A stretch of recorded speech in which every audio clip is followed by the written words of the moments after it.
Destination Bien-être, l'émission qui prend soin de vous avec Anaïs. Départ imminent sur Radio Grand Lac. Bonjour à tous et bienvenue sur Radio Grand Lac, sur votre émission Destination Bien-être, votre émission 100% bien-être. Aujourd'hui, j'ai le plaisir de recevoir Élodie Ballet, qui est donc chiropracteur et qui va nous parler de cette magnifique pratique que j'aime tant. Eh bien, bienvenue Élodie, merci à toi d'être ici aujourd'hui. Bonjour Anaïs et bonjour à tous. Merci à Radio Grand Lac pour cette émission. Donc, c'est un vrai plaisir de te recevoir aujourd'hui. Tu vas nous parler donc de ton art, de cette pratique encore trop méconnue, je trouve, en France, même si à l'étranger, elle est un peu plus connue. Donc, je suis ravie que tu viennes nous expliquer ce qu'est la chiropractie et comment nos auditeurs vont pouvoir bénéficier de cet outil, quels seront les bienfaits pour eux.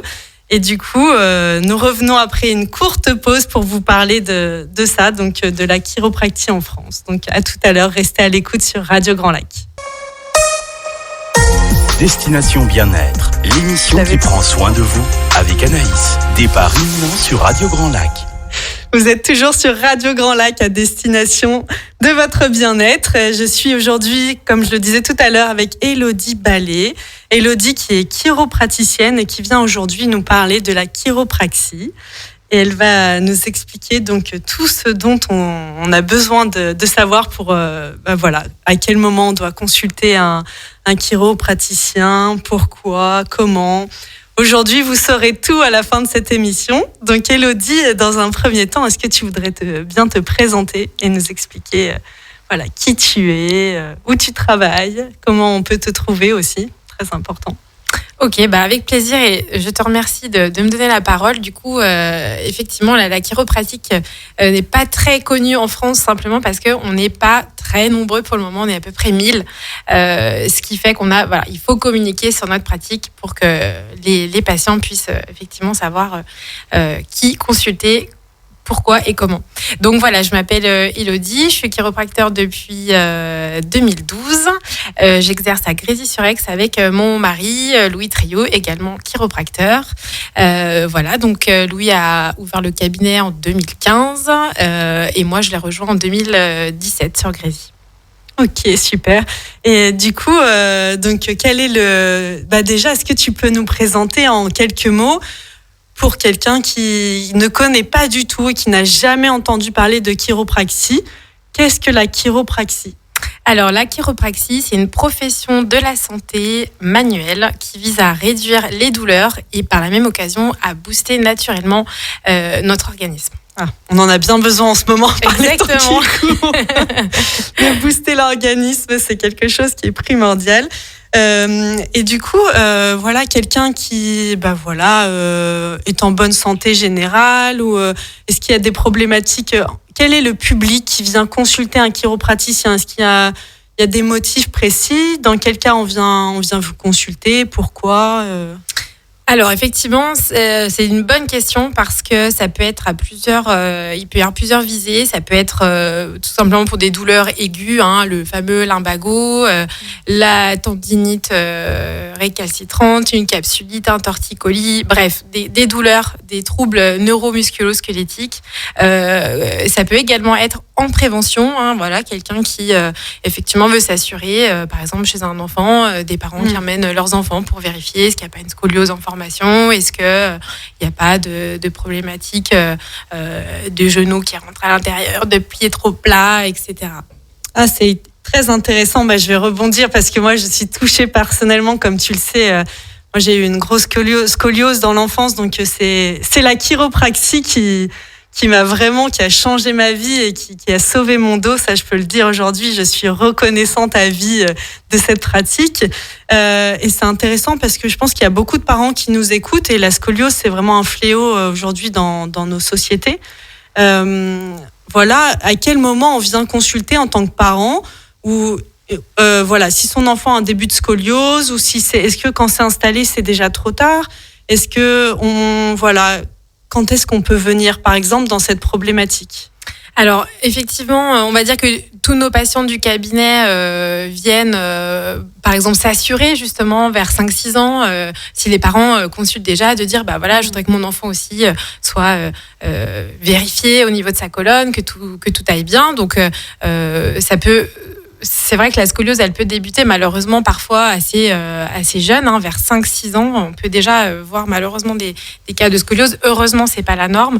Il faut dire aussi que les écrans, les habitudes de vie, le manque de sport, tout ça sont quand même à l'origine de mauvaises postures. Alors, il y a l'attitude scoliotique et il y a la scoliose. C'est deux choses différentes. Donc, il est entre guillemets... jamais trop tard pour travailler sur une colonne. Après, évidemment, on va pas redresser la colonne qui va naturellement se dévier, puisque c'est une adaptation intelligente du corps. Comme j'explique souvent aux patients, c'est pas parce qu'on a une scoliose qu'on va souffrir du dos toute sa vie. Parfois, des gens ont une superbe colonne vertébrale toute droite et ils ont très mal au dos. Voilà, c'est juste qu'il faut redonner de la mobilité, et c'est vraiment le principe même d'une séance de chiropratique, c'est de redonner la mobilité. Le mouvement, c'est la vie. Donc si le bassin bouge bien, si les cervicales bougent bien, et bien même un enfant qui a une scoliose va pouvoir s'épanouir en faisant du sport. Voilà, j'imagine que c'est exactement l'expérience que tu as eue enfant, ado. C'est rigolo ce que tu dis, parce que moi je l'expérimente vraiment aujourd'hui. Je pense que je retrouvais mes radios en déménageant là récemment, et je me disais, oh là là, mais c'est artistique mon dos, quoi, tellement c'est... Et pourtant, aujourd'hui, quand je regarde autour de moi, il y a beaucoup plus de gens qui souffrent de maux de dos. Moi, je n'ai plus jamais mal au dos. En fait, je peux même pas dire que ça fasse partie de mon quotidien.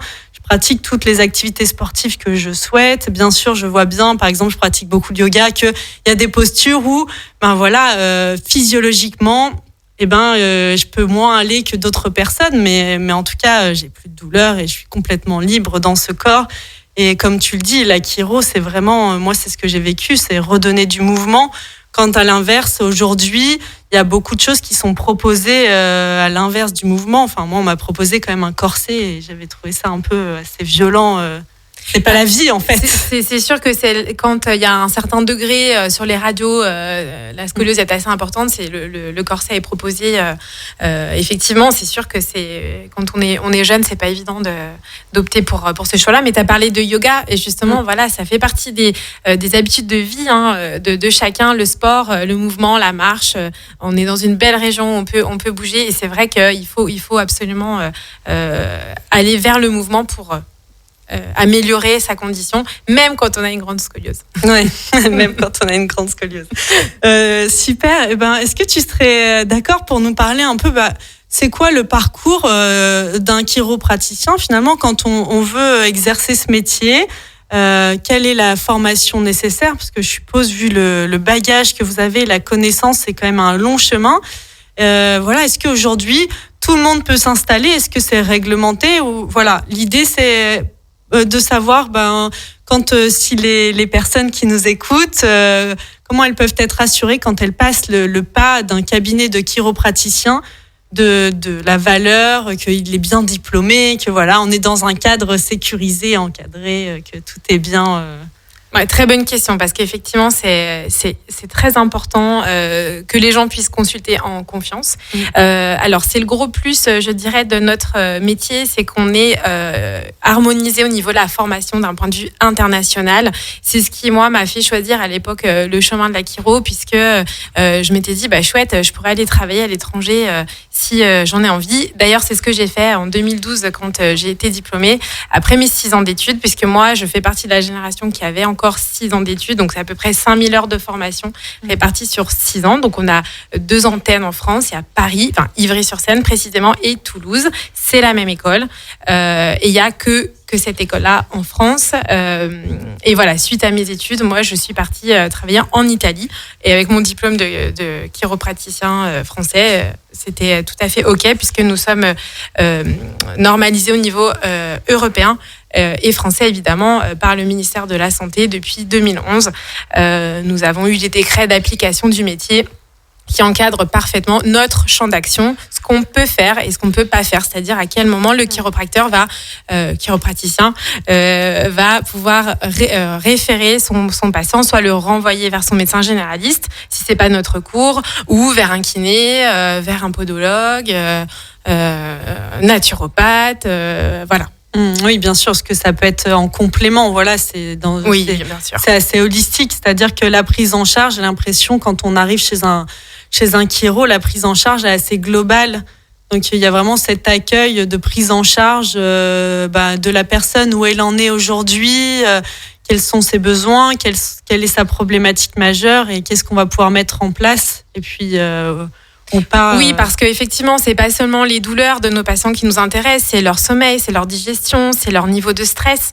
Le stress reste le premier déclencheur des dysfonctionnements de notre organisme. Donc, moi, je parlerai du coup plus du squelette, mais la colonne vertébrale, mais pas que. Un genou, une cheville, voilà, les mouvements répétés, c'est le stress. Et le stress, il est physique, il est chimique et il est émotionnel. Donc, comme tu dis, on parle vraiment de globalité.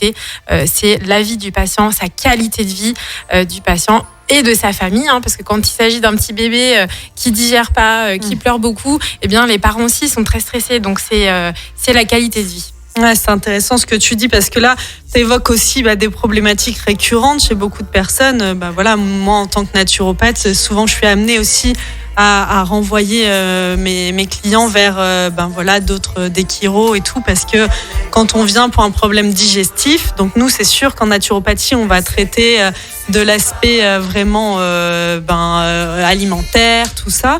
Par contre, pour ce qui est de la mécanique, et souvent, c'est comme je le dis, si la mécanique est bloquée, en fait, on a très peu de sphères. En fait, notre pourcentage d'action en tant que naturopathe est très limité.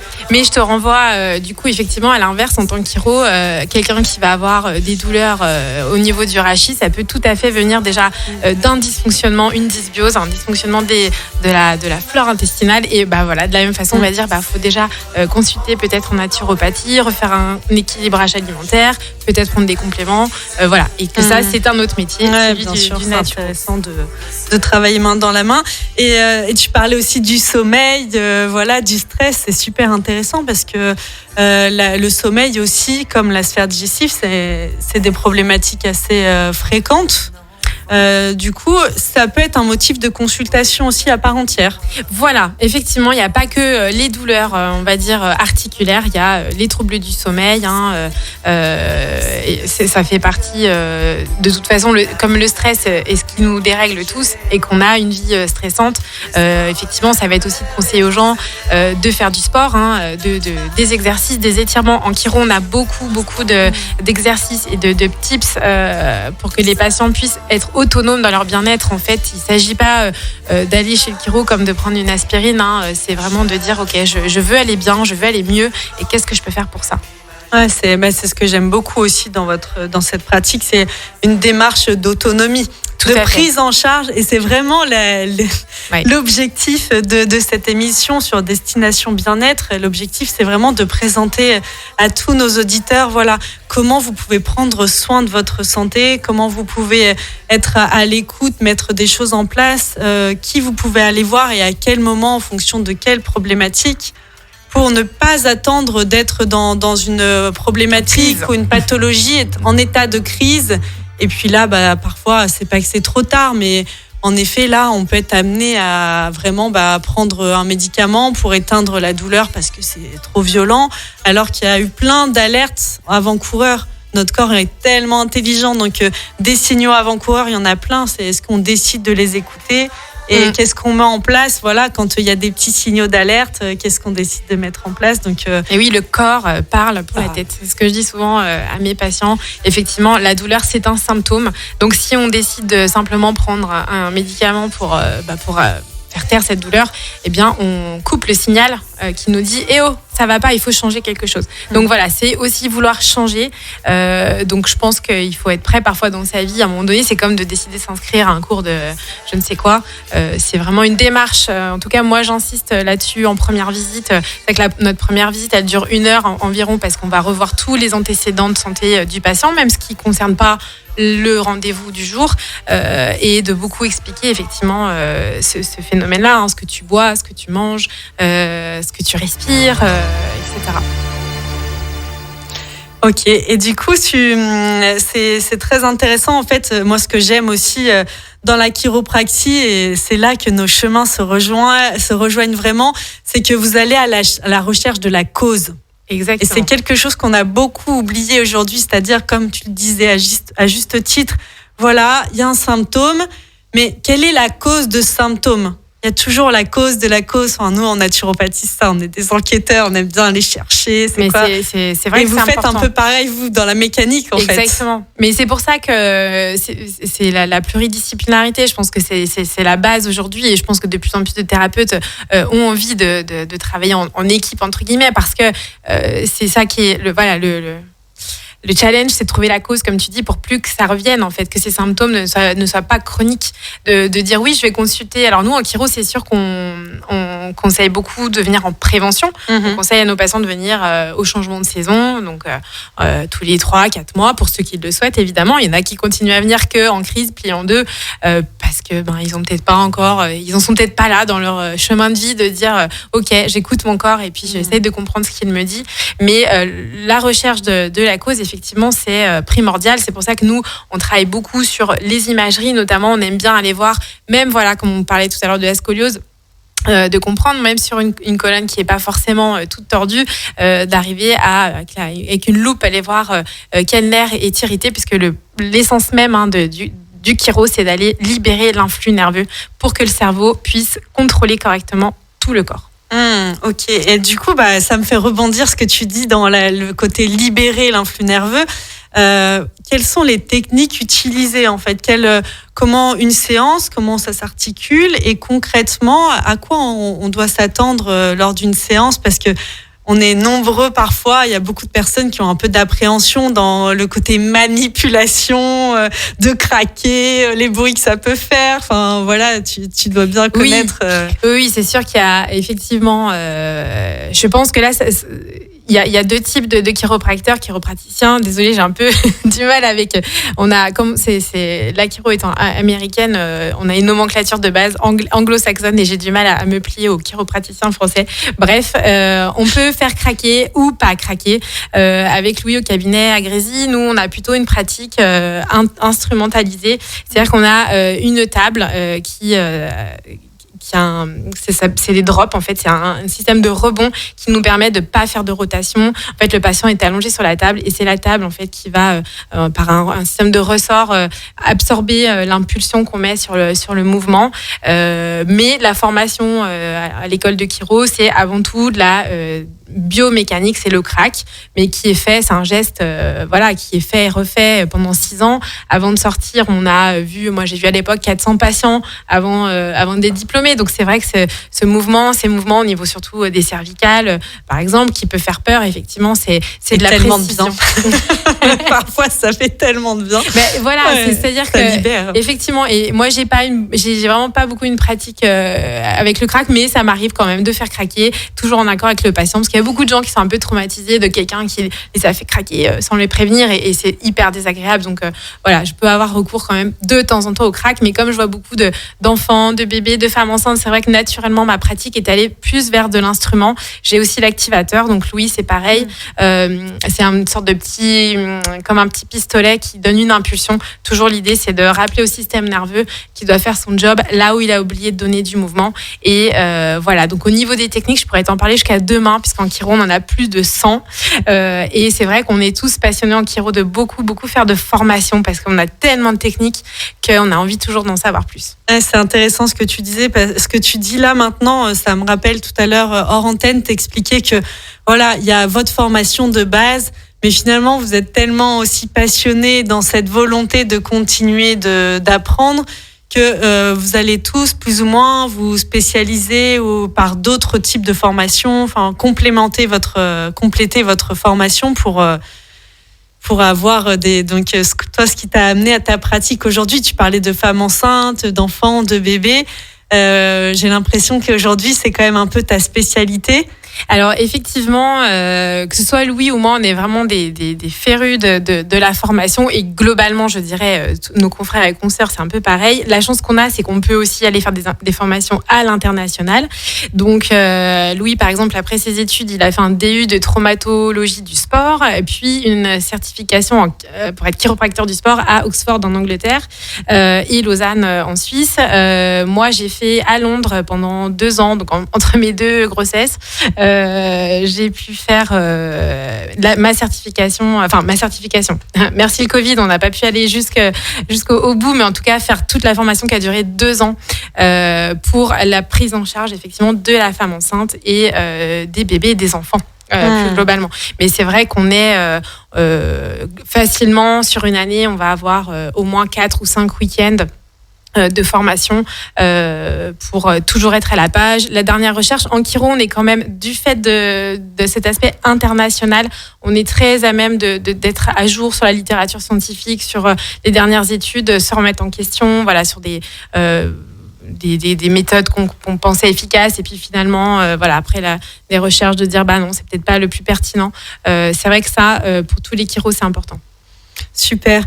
Eh bien, on va faire une petite pause musicale. Restez à l'écoute de Radio Grand Lac et Elodie nous en dira plus justement sur l'accompagnement qu'elle propose aujourd'hui, sa manière de travailler et sur les motifs qui pourraient vous amener à la consulter. Radio Grand Lac à Aix-les-Bains et autour du lac du Bourget, votre radio.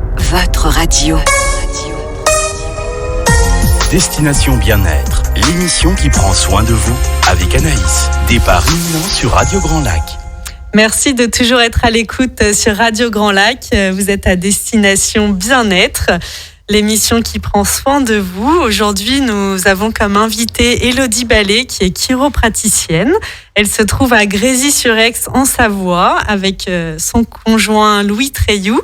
Donc, Élodie, tu nous parlais tout à l'heure, donc voilà, de ce qu'est la chiropraxie, dans quel cas venir consulter un chiropraticien. J'aimerais beaucoup que tu nous parles, comme on le disait tout à l'heure, vous avez chacun fait des formations, vous êtes entre guillemets spécialisés, même si aujourd'hui tu es tout à fait capable de recevoir tout type de personnes. Il y a aussi un domaine que tu connais particulièrement et qui m'intéresse moi aussi particulièrement. C'est le domaine bien sûr de la femme enceinte, la femme allaitante et aussi les bébés, quoi. C'est vrai que c'est pas évident, on sait jamais trop qui aller voir, et il y a beaucoup de praticiens qui sont pas forcément à l'aise avec ce public-là. Donc c'est chouette de savoir qu'il y a quelqu'un de référence dans la région qu'on peut aller consulter quand on vit cette période si particulière de vie. Alors c'est vrai que j'ai mis beaucoup d'énergie dans ma formation effectivement pour le soin de la femme enceinte et du nourrisson, et de par mon expérience personnelle de maman effectivement d'être au service des mamans qui ont des difficultés, notamment avec l'allaitement, parfois avec le biberon aussi, parce que c'est vrai qu'un bébé après une naissance qui est pas toujours, même quand tout se passe bien, c'est assez traumatique, une naissance. Donc si en plus il y a eu instrumentalisation, forceps, ventouse ou bien une césarienne, eh bien, ça peut être un petit peu difficile les premiers temps. Et effectivement, mon rôle de chiropracteur, déjà, c'est d'accompagner les femmes pendant leur grossesse pour qu'elles soient en forme, qu'elles gardent le mouvement. Comme je disais tout à l'heure, le mouvement, c'est la vie. Enceinte, il faut bouger, il faut marcher, il faut vraiment essayer jusqu'au jour du terme d'avoir une vie le plus normale possible, parce que le bébé, lui, dans le bassin de la maman, il est le mieux passé possible si la maman est en forme et qu'elle bouge bien. Donc déjà, il y a cette importance de redonner au bassin toute sa mobilité, puisque au niveau hormonal, il y a quand même un changement énormissime qui se passe, et notamment avec la relaxine qui va détendre les ligaments du bassin de la femme pour laisser place à son bébé, et pour permettre un accouchement le plus serein possible, en tout cas que les choses se passent le mieux possible. Donc c'est vrai que, comme tu dis, il y a finalement pas tant de thérapeutes, peu importe les métiers qui sont formés. Il y a beaucoup d'appréhension, souvent. Une fois, j'étais assez en colère parce que une de mes patientes pourtant me consulte à 5 mois de grossesse seulement, en disant ma cousine, elle a vu je ne sais qui lui a dit qu'il fallait pas consulter avant les 5 mois. Non, c'est très dommage. Il faut dès le premier trimestre s'assurer que le bassin fonctionne bien. que les ligaments justement vont se détendre correctement des deux côtés pour que la mobilité soit présente. Et oui, c'est hyper important. En plus, le jour de la naissance, la mobilité du bassin, c'est quand même la condition numéro 1 d'un accouchement qui va se passer le mieux possible. Et d'ailleurs, souvent, il y a un peu des idées... je sais pas d'où viennent ces idées. Voilà, on parle de bassin trop étroit, de choses, alors que un bassin, il est mobile, tout bouge, donc c'est fait exactement. pour ça. Et je dirais que puisque notre corps est très, très intelligent, que le bébé, il est fait pour le bassin de sa maman. Alors bien sûr, on va pas parler des cas. Il y a certainement des cas où médicalement c'est compliqué. Il n'y a pas de souci là-dessus, mais la croyance générale n'appuie pas assez sur le pouvoir de la femme à enfanter naturellement. Effectivement. Et c'est bien dommage. Donc voilà, mon rôle en tant que chiro, c'est d'accompagner ces femmes pour qu'elles soient, en tout cas, en toute possession de leur pouvoir le jour J, puisqu'il faut un sacré pouvoir quand même. On l'a. Il est en nous, c'est sûr. Et ça, alors du coup, avant qu'on passe à la période justement après l'accouchement, là, on évoquait la période de la grossesse. Je pense aussi qu'il y a une période qui peut être intéressante et malheureusement de plus en plus de femmes vivent ces difficultés de conception. Oui. Et moi je le vois au cabinet, j'accompagne beaucoup de femmes qui sont même dans des cycles de PMA, de FIV, tout ça. Et je pense que en chiro, ça peut être très utile. Voilà. Est-ce que toi, quel est ton accompagnement ? À quel moment on vient te voir quand on est dans ce désir de concevoir un enfant et que ça fonctionne pas tout à fait comme on le souhaiterait ? Est-ce que toi, tu as un champ d'action là-dessus ? Alors effectivement, j'ai quand même une partie non négligeable de femmes qui viennent me voir pour des troubles de la fertilité, on va dire. Et l'idée, c'est aussi, déjà, par exemple, de leur parler de consultant naturopathe, de dire, on va faire déjà un nettoyage, il faut tout mettre en place quand... d'un point de vue, souvent, ça fait plusieurs années que médicalement, elles essayent différents traitements et ça fonctionne pas. Rien que le fait de pouvoir enlever le stress qui est sur cette colonne vertébrale qui a tellement de chagrin de pas être maman, de pas arriver à tomber enceinte, on a déjà un beau travail à faire. Et c'est vrai que j'ai pu accompagner un certain nombre de femmes, notamment en PMA, avec nos rendez-vous qui étaient bien calés, avec les stimulations, les injections avant-après. Et c'est vrai qu'il y a de quoi faire, puisque c'est des femmes souvent qui demandent que ça, de prendre soin d'elles, et il n'y a pas forcément l'information partout. Donc tu fais bien de le souligner.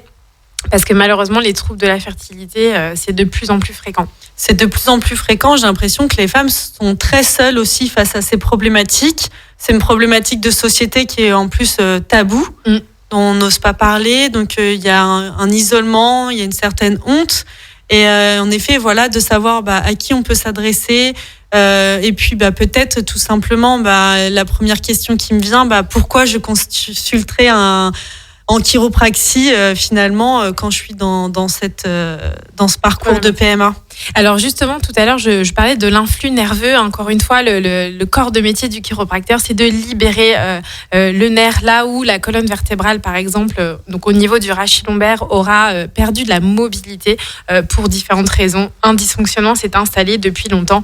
Eh bien, forcément, l'utérus, les ovaires vont être moins efficaces, tout simplement, dans leur fonctionnement. Donc l'analyse, elle est assez simple, c'est redonner la mobilité au bassin et au rachis lombaire pour aider les organes génitaux à fonctionner au mieux. Un gros travail aussi au niveau des cervicales pour tout simplement réguler le système nerveux, faire baisser le système nerveux sympathique et puis permettre au système nerveux parasympathique d'émerger.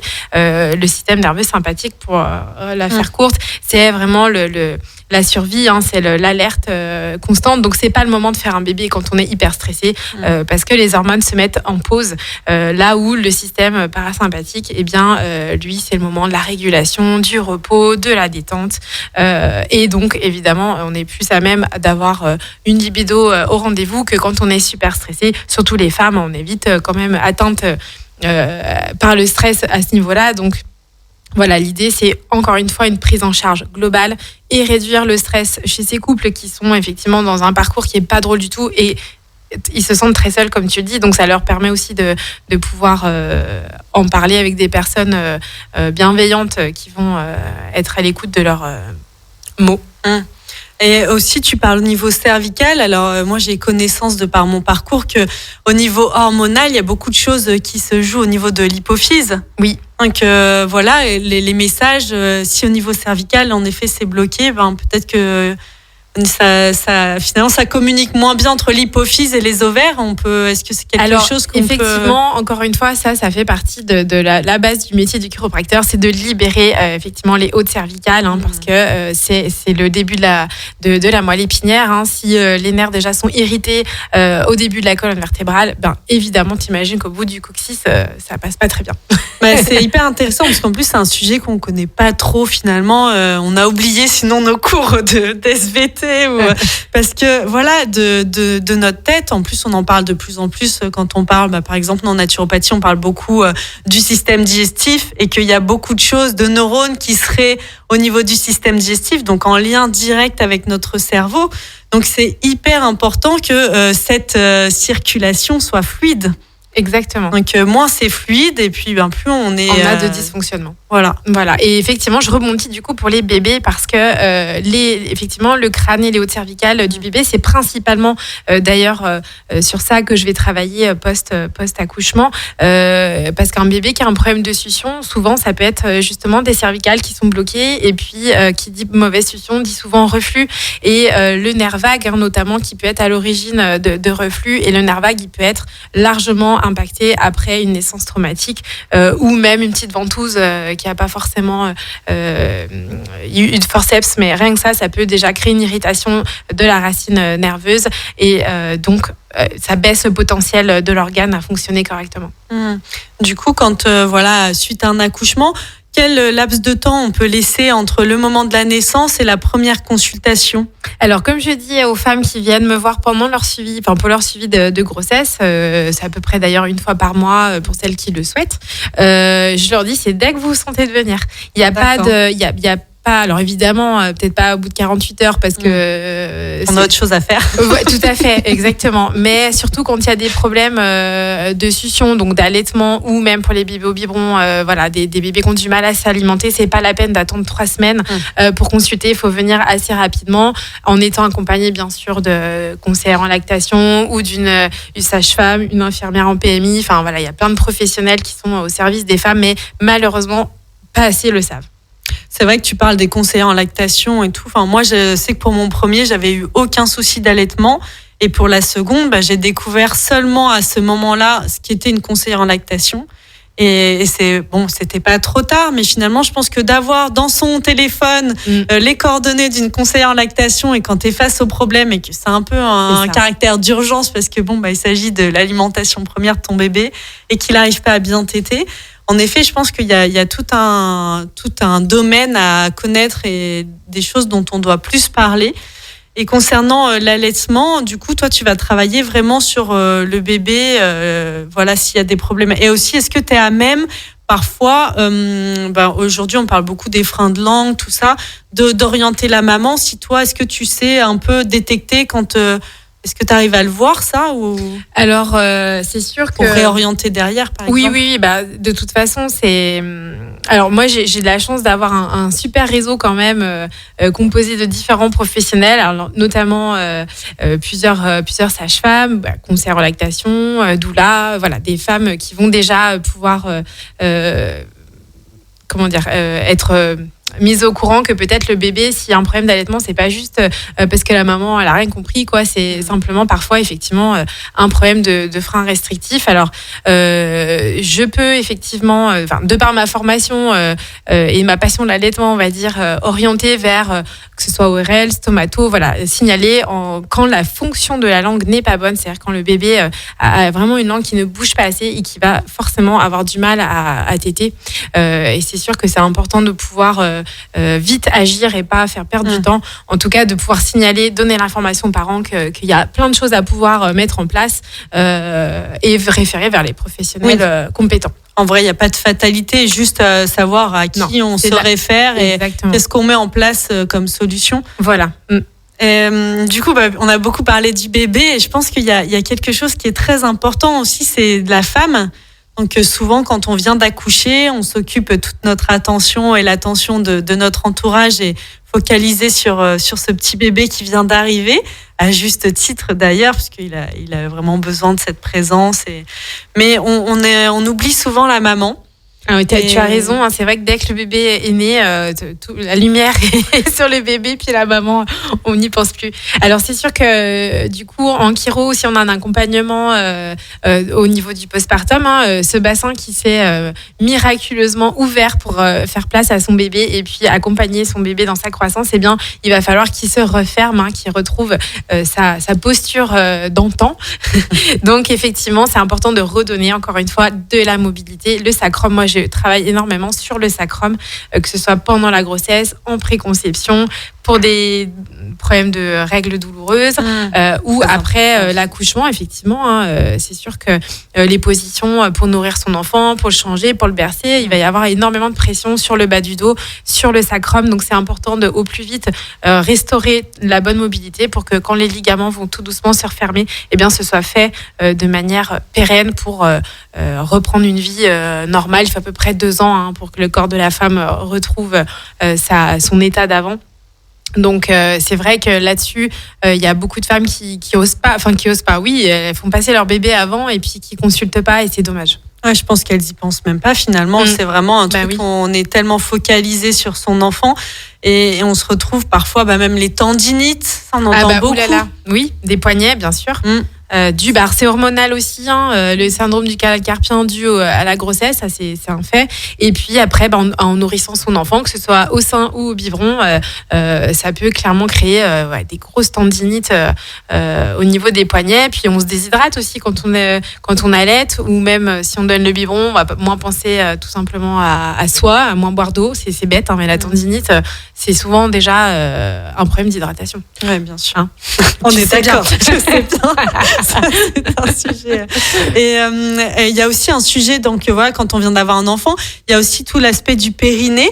Est-ce qu'en chiro, c'est quelque chose qui peut être vu, qui peut aider à la rééducation Alors effectivement, c'est vrai que c'est là où j'ai de la chance, vraiment sur Aix-les-Bains et puis les alentours, d'avoir quelques sages-femmes qui pensent à m'envoyer leurs patientes justement quand la rééducation se fait pas bien, parce que pour que les muscles fonctionnent bien du périnée, il faut que le bassin il ait une bonne mobilité. Encore une fois, c'est toujours le même thème, la mobilité. Donc de la même façon que moi je peux très volontiers conseiller à ces femmes de retourner voir leur sage-femme pour refaire le point sur le périnée, parce que parfois même 10 mois après l'accouchement, quand tout s'est bien passé, on va dire pendant la rééducation du périnée, on peut revenir un petit peu en arrière parce que on a beaucoup porté son bébé, et si on n'a pas repris une activité physique, on n'a pas travaillé son transverse, le périnée il va un petit peu ramasser. Donc des fois il faut, même si on a fait la rééducation au début, dans les mois qui suivent, il faut être vigilante que tout se déroule bien. Ouais, c'est intéressant ce que tu dis, parce que c'est quand même un sujet qu'on entend souvent. Enfin, les femmes se plaignent souvent, même après une rééducation, que finalement il y a un manque de tonicité, il y a plein de choses qui reviennent pas comme avant et qui peuvent poser de nombreux problèmes dans leur vie au quotidien, et même finalement dans leur sexualité, dans leur intimité. Donc en fait, c'est quelque chose qui est intéressant de savoir. On peut consulter un chiro en plus de notre sage-femme pour la rééducation, et les deux sont complémentaires et même vont travailler ensemble pour... Oui, tout à fait. C'est vrai que le périnée, il va avoir une immense importance dans la stature, en fait, la posture, l'équilibre de toute la colonne. C'est vraiment c'est un plancher, en fait, qui est même, je dirais chez les hommes aussi, ils ont un périnée, et aussi les femmes à la ménopause parfois, aux alentours de la soixantaine, qui se retrouvent avec un périnée qui du coup leur joue des tours, et là aussi qui peut engendrer des douleurs au niveau de la colonne. Donc c'est vrai que ça m'arrive aussi d'avoir des sages-femmes qui peuvent m'envoyer des femmes d'un certain âge qui ont ce genre de soucis, de la même façon que je vais souvent recommander aux femmes en préménopause de peut-être faire un point avec une sage-femme à ce niveau-là. C'est intéressant là, parce que on aura fait tous les cycles un peu, la préconception, la conception, la grossesse, et tu parles de la ménopause. J'allais y venir parce que c'est pareil, on en parle de plus en plus, mais alors moi je suis toujours choquée de voir les publicités là pour les serviettes d'incontinence à la télé. Et pourquoi on parlerait pas juste aux femmes c'est pas une fatalité et mesdames, vous pouvez encore faire des choses, même à 60 ans, à 70 ans. Enfin, il est toujours temps de prendre soin de son corps et qu'il y a des choses à faire et qui sont proposées, mais encore trop méconnues. Parce que là, par exemple, tu viens de le dire, eh ben oui, on peut refaire la rééducation du périnée et c'est même sans doute nécessaire au moment de la ménopause, qu'il y a un jeu hormonal Tout à fait. énorme qui se fait. Du coup, un nouvel équilibre à trouver. Donc, voilà, de nouveau une rééducation du périnée, de nouveau un check chez un chiro qui va nous accompagner dans toujours la mobilité. Enfin, donc, oui, puis les femmes, c'est vrai qu'avec la ménopause et la chute des hormones, un sujet que tu connais bien, malheureusement, il y a aussi des douleurs articulaires qui se mettent en place. Donc, c'est vrai que pour les femmes, c'est toujours une période de la vie qui est plus compliquée sur le plan émotionnel. Enfin, il y a plein de choses. Et c'est vrai que, du coup, alors oui, j'ai beaucoup de bébés, de femmes enceintes, d'enfants, mais j'ai aussi, un monsieur et madame, tout le monde, entre guillemets. Mais j'ai, c'est vrai, une patientèle assez féminine et que ce soit au début de la vie des femmes ou plus à mi-parcours ou en fin de parcours. En tout cas, ça, c'est un vrai plaisir pour moi d'accompagner les femmes dans toute la vie. La vie des femmes, c'est passionnant. Du coup, en fait, Élodie, donc si tu devais nous décrire une séance, donc déjà en moyenne, on vient donc la première séance, tu disais à peu près 1 heure. 1 heure, oui, 45 minutes, 1 heure en fonction des antécédents, parce qu'on va revoir tous les chirurgies, les traumas, les allergies, les problèmes de santé, les maladies, les traitements, tout ce que de quoi est composée la vie, la santé de la personne qui consulte. Donc en général, la première visite, on se pose, on discute de pas mal de choses, et après une séance classique, c'est 30 minutes. D'accord. Et donc le tarif d'une consultation, on doit penser à une enveloppe de combien à peu près? Alors nous, au cabinet, on a 50 € la consultation, qui est un prix moyen, moyen. Oui, c'est le prix à peu près qui se trouve dans l'ensemble des chiros en France. C'est le prix classique. Et donc pour toutes les séances, c'est ce prix-là? Oui. Ok. Et du coup, si on souhaite prendre rendez-vous avec toi, donc aujourd'hui, comment et où est-ce qu'on s'adresse? Alors j'ai moi un site internet avec tout simplement mon nom, elodie-ballet-chiropracteur.fr, où j'ai un petit mail pour me contacter, mais j'avoue que je préfère quand même le secrétariat parce que ça m'arrive d'oublier de répondre à mes mails. Donc on a avec Louis un secrétariat commun qui accueille les patients de 7h45 à 20h tous les jours. Ah, super. Et le samedi matin, donc voilà. Du coup, okay. On nous trouve sur Google assez facilement. Ah, c'est chouette. Donc on appelle le secrétariat et puis on s'arrange avec le secrétariat pour trouver son créneau idéal. Exactement.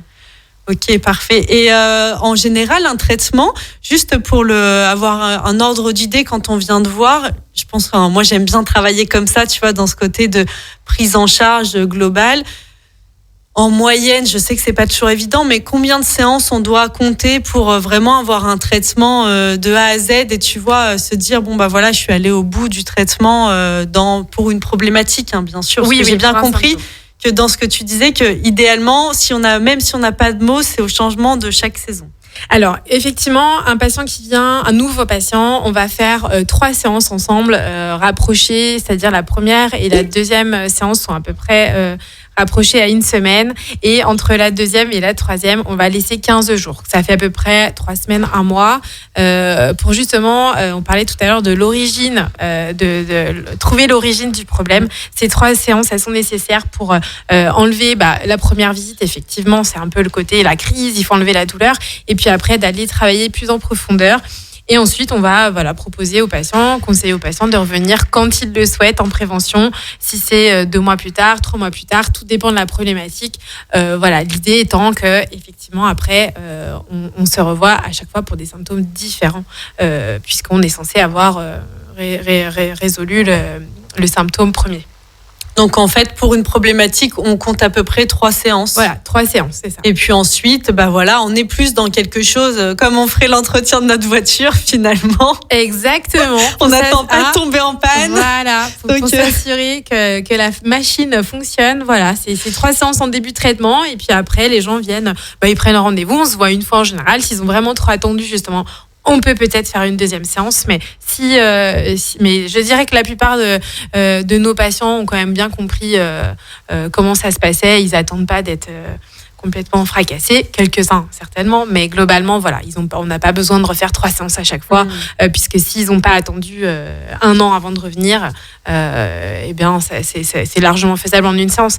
Et encore une fois, c'est le stress, qui n'est pas stressé aujourd'hui, le stress physique, chimique, émotionnel, sur un trimestre, on a quand même largement de quoi se créer des petits dysfonctionnements parce que la vie est rude, tout simplement. C'est rigolo que tu parles de ça parce que la dernière fois, justement, avec Jean-Pierre de Radio Grand Lac, on se disait que pourquoi pas on ferait une petite session sur cette chaîne de radio, tu vois, de relaxation. Des moments, en fait, de détente, parce que je suis bien d'accord avec toi, et moi je le vois en naturopathie, notre organisme, déjà, nous, en naturopathie, on parle beaucoup du système digestif. Tu parlais du système parasympathique et sympathique. Moi, j'assimile parfois, pour imager, je dis aux gens, le sympathique, c'est la pédale d'accélération et le para, la pédale de frein un peu. C'est un bon exemple. Je te le piquerai.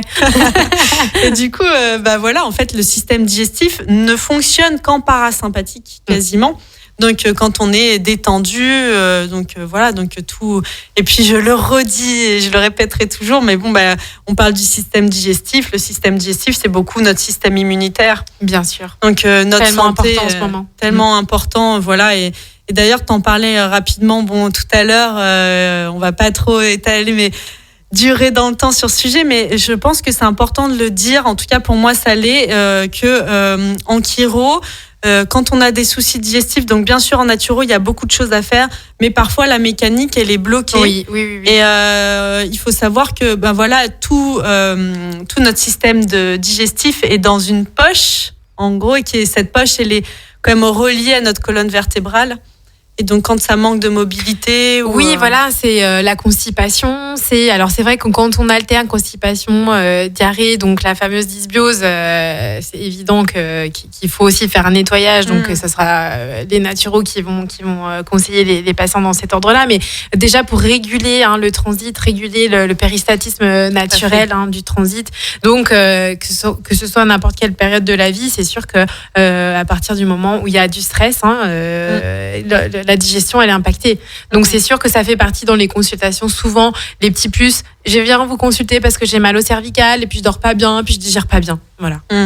Oui, parce que tu parlais du péristaltisme. Moi, souvent, j'invite les gens, après une consultation en naturopathie, de consulter un chiropraticien pour cette raison, parce que si le péristaltisme est ralenti, mais en fait, c'est un peu la mécanique, elle est bloquée. Donc, et vous, c'est quelque chose que vous savez bien faire. Tout à fait. Et c'est vrai que c'est la base de l'immunité. Un système digestif qui fonctionne bien, et la base de l'immunité, elle va aussi être importante pour la base du système nerveux. Donc, de toute façon, le corps est une incroyable machine et tout est lié. Et c'est vrai que une colonne vertébrale qui fonctionne bien, ça veut dire des nerfs qui sont libres et donc des organes qui fonctionnent bien. Un corps qui est efficace. Et oui, n'oublions pas que nos organes sont irrités aussi parfois, du coup. Tout à fait. Justement, et par tous ces réseaux, et que si c'est bloqué, forcément, il y a des dysfonctionnements. Et parfois, on voit la colonne vertébrale, juste le côté osseux.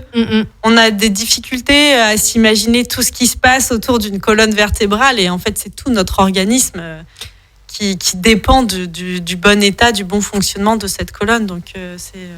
Voilà, mon cœur de métier. C'est ton cœur de métier, c'est ce dont on voulait vous parler aujourd'hui. La boucle est bouclée, super. Merci beaucoup, Élodie. Moi, j'ai une dernière question. Voilà, si aujourd'hui, on voulait venir consulter en chiropraxie, et on se dit, il y a un cabinet à Grésy-sur-Aix, il y a Élodie, il y a Louis. Comment on s'oriente dans notre choix ? Eh bien, bonne question. Je pense qu'on a des patients, on attire des personnes un peu différentes, l'un comme l'autre. Alors, c'est sûr que moi, on parle beaucoup des femmes, mais j'ai quand même des patients hommes. Vous êtes les bienvenus, il n'y a pas de souci.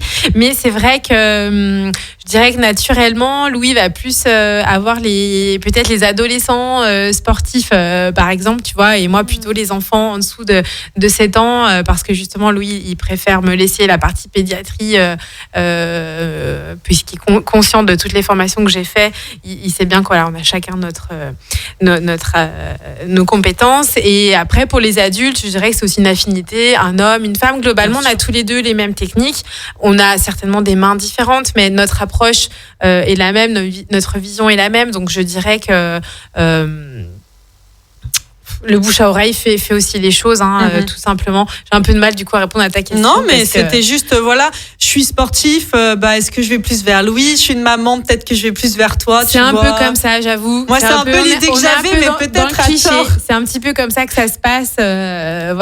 Au cabinet, c'est vrai que nos patientèles, du coup, on voit bien les mamans avec les poussettes et tout ça à gauche de la salle d'attente, et puis à droite vers la porte de Louis, c'est plus des grandes marmules, voilà. Effectivement. Ok, super. Bon, alors donc si vous souhaitez retrouver Élodie, donc n'hésitez pas à taper sur votre moteur de recherche Élodie Ballet, chiropraticienne, et vous trouverez les coordonnées du coup du secrétariat qui vous recevra et vous permettra de prendre rendez-vous. Et est-ce que tu as un site internet si jamais on veut se renseigner plus sur la chiro, ou s'il y a des choses, tu vois? Alors oui, j'ai donc un site internet où comme je disais tout à l'heure, c'est tout simplement zut, j'ai oublié le nom. Le nom de recherche, c'est mon nom tout simplement, Élodie-ballet-chiropracteur.fr. Et Louis, c'est chiropracteur Savoie. Voilà, pour justement ceux qui se demandent, entre un chiropraticien homme ou femme, peut-être leurs affinités, voilà. Avec chacun notre parcours, effectivement, nos spécialisations. Voilà. Et puis même si on veut en savoir plus sur la chiro, s'il y a des questions, parce que je suppose que cette émission va susciter énormément de questions chez nos auditeurs. Donc voilà, n'hésitez pas à vous rendre sur ces sites que je vous mettrai sur Radio Grand Lac, sur la fiche Radio Grand Lac. N'hésitez pas aussi à vous inscrire sur la chaîne YouTube si ce n'est pas encore fait, à vous abonner sur la chaîne YouTube Radio Grand Lac, où vous pourrez retrouver en podcast toutes nos émissions, y compris celle-ci qui sera en ligne dans une dizaine de jours. Donc voilà, si vous voulez nous écouter, nous partager, nous faire partager aussi vos ressentis, et ce que vous avez apprécié, et ce que vous souhaiteriez apprendre d'autres, n'hésitez pas à échanger avec nous, ça sera avec grand plaisir. Et je vous souhaite une très belle après-midi à tous, et je vous dis à dans 15 jours sur Radio Grand Lac pour votre émission Bien-être. À bientôt. Merci beaucoup, Élodie, de ta présence. Merci, Anaïs. Merci à toi et ton sourire. Merci à Radio Grand Lac. Merci de ton sourire aussi. C'était un vrai plaisir d'échanger avec toi. Partagé. À très bientôt. Bel après-midi à tous.